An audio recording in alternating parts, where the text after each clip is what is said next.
Chris Fronzak of Attila got into some hot water recently because he did like a hot take when it comes to music and politics. And I kind of forgot to mention it during the stream, but it got so bad that he started kind of calling people out on their looks. Both of my sons are right by my side outdoors catching fish with me as we speak.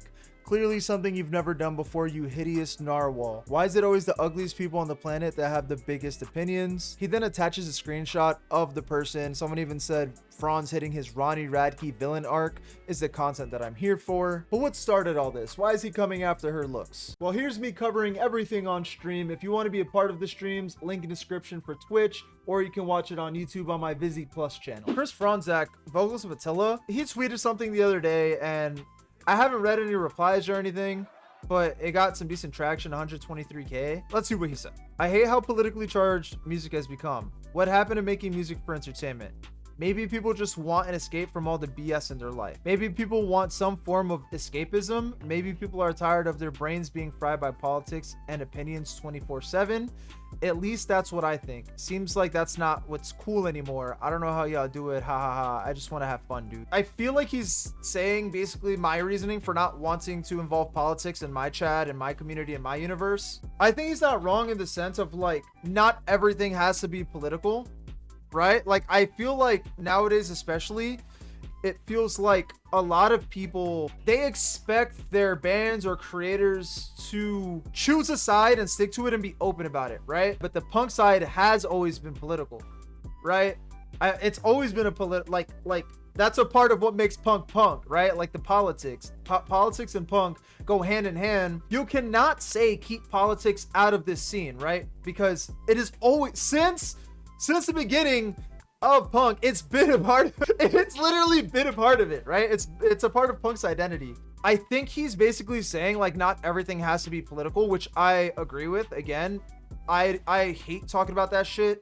That's why I don't like talking about it in my sphere and the Vizzy bubble. I don't touch it. I don't talk on it because like kind of like what he said, right? Like, I don't want this to be a place where we think about and talk about shit that's happening in the real world that's like getting drilled into our brain. And I do understand why people are open about their politics, because it's like, it's important. If you hardcore believe in something and you want to spread a positive message, go for it, right? But I feel like not every form of content has to be that way. So yeah, with all that being said, I don't think that's that crazy of a take. But here's the thing, because Chris Fronzak said it, a unlikable fella, right, in the scene, people are definitely gonna go hard on him, which I don't know, maybe I'm misreading it. I hate how politically charged music, I don't know. Okay, I guess saying I hate how politically charged music has become is that alone, it has always been politically charged, but there is an uptick on it in recent years. So anyway, let's see some of the replies here. Live shows should provide entertainment. No one wants to hear stupid fucking rants after a 9-hour shift at a job they hate. Soupy did that recently in his Warped Tour set. So he's just agreeing to like the people that, or he's just replying to the people that agree with him. A ton of music is political by nature. It's a great and admirable thing for people to speak up for what's right in their art. True. I don't know why you'd have a problem with people trying to bring positive change to the world, which is very, very true, right? I don't want to make it like, I feel like I did a good job at making it sound like I'm not against politics and music. But again, there's nothing wrong with it. There's nothing wrong with it. And there's nothing wrong with not having politics in your music.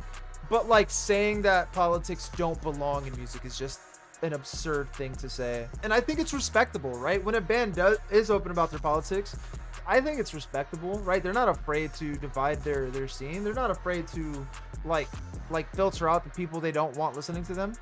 You know what I mean? Music has always been politically charged. You just haven't noticed. Music has always been political. Ironically, the wild part is that they've been singing about the same stuff over and over for decades. It's almost as nothing really changes. Here's a Ball of Confusion by The Temptations in 1970. It's been political for decades. You are smart enough, guy, to know that. You've built somewhat of an empire for yourself there for a bit, so I wouldn't expect this sort of obtuseness from what you even with all the dumb shit people like to harp on for. Anyway, yeah, so he said that. Now he replied to the hate, I feel like that wasn't all that much hate, but I posted a simple opinion slash thought, and it seems to have stirred up a lot of people for some reason. All of them have this flag in their bio. Then he puts the Palestinian flag, and I'm not sure what that means, but anyway, I hope you all have a happy 4th of July American flag. He's rage baiting. He's definitely, there's no fucking way he doesn't know what a Palestinian flag looks like. Me, when I'm a metalcore band, the core comes from hardcore punk, which comes from, you guessed it, punk music, which is like easily the most political music genre. Brother, music has always been politically charged, especially with metal and shit. Yeah, there's stuff out there that is more fun in a sense, but genuinely, this is not new. Yeah. That's just begging for attention. Yeah, like, there's no, like, here's the thing with this tweet, right? He's very obviously rage baiting. There's no way he doesn't know this flag. I feel like he's just taking a jab at people that are open about their politics. Obviously taking a jab more, obviously taking a jab like directly to the left. We should create a game show where all those people with the flags on their profile have to try to survive in that country for a week. I doubt any of them would win. They would instantly be killed. Lamau, those countries fucking hate America. Okay, this is crazy. Palestinian flag usually means they're 14 years old or likely to be interested in 14-year-olds. Holy shit. Like, okay, I think I'm gonna stop reading from there, because this is the thing. Like, another thing is, for some reason, because people are like open about like their, like what they stand for, we automatically call them like kid touchers or racist or whatever, right? That's the thing. Like, if someone is hardcore left, right, the right will call them pedophiles. If someone is hardcore right, the left will call them racist. Most corny shit I've ever seen. Yeah, like Chris is obviously like, I don't know if he's like deep end on the right, or maybe he's like right leaning central. I don't know. I mean, I feel like I could take a guess with this. I feel like I could take a hardcore guess with